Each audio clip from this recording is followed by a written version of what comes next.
A varsity football player tells another player trying out for the team, if you mess up during calisthenics and warm-ups, the coach is going to make you run 5 laps. How do you know that? Well, that coach has been there for 20 years. And for every one of those years, when the kids messed up, he made them run laps. He had history. The varsity player wanted the new kid to know that the coach was consistent in his discipline. He was predictable. Our topic tonight is it's stupid to ignore history. Did you know that God's love is consistent and predictable? We know that he loves us constantly.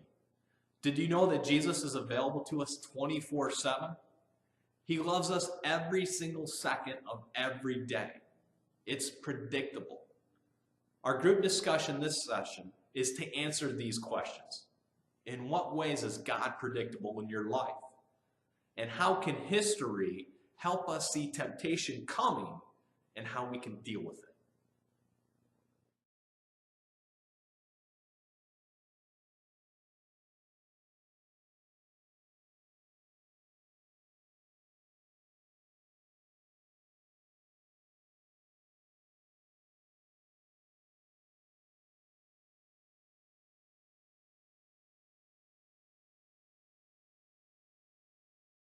There's a lot of value in history.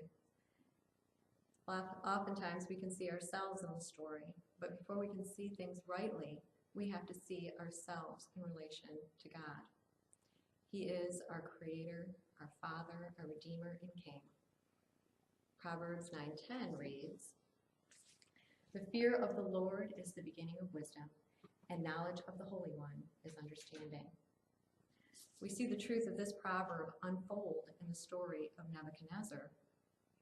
Nebuchadnezzar is a Gentile king who has a dream that troubles him, and he calls upon all of his resources, his people, his magicians and astrologers, and he asks them to give them the meaning of this dream. He was very suspicious and wouldn't tell them what the dream was, and this caused them to fail. He called upon Daniel, who was a captive from Jerusalem, and Daniel was able to deliver. He told him not only what the dream was, but what it meant. So Daniel tells him the interpretation of the dream, which is recorded in chapter 2 of the book of Daniel. It begins, "This is the dream, and now will we interpret it to the king. Your Majesty, you are the King of kings. The God of heaven has given you dominion and power and might and glory. In your hands he has placed all mankind, and the beasts of the fields and the birds of the sky. Wherever they live, he has made you ruler over all of them. You are the head of gold." I think that is right about where Nebuchadnezzar quit listening. He was the head of gold. And how could you keep your wits about you once that you've heard this about yourself to listen to the rest of the story? He goes right into chapter 3 and he builds himself a big gold idol. And he wants everyone to worship it. I don't want to be too hard on him here because, I understand this as well. And when I studied the dream, I studied each part of the statue. I studied the gold head. I wanted to know what everything meant. I wanted to know all those earthly details. But what I failed to remember, the same as Nebuchadnezzar, was the end of the dream. The stone, a stone not cut by human hands, destroys the big giant head and all of its body and becomes a mountain. And this mountain is the kingdom that endures forever. But instead, alas, it's about the big head, the big gold head, and everyone must worship it. Some of the Jewish captives refuse, but when he doesn't get the worship, he becomes enraged, and he's going to throw them into the fiery furnace. And so right on the edge of the fiery furnace, he asks, "What God will be able to rescue you from my hand?" Well, of course, I don't think he expected an answer, but he got one, and a very gentle answer from God.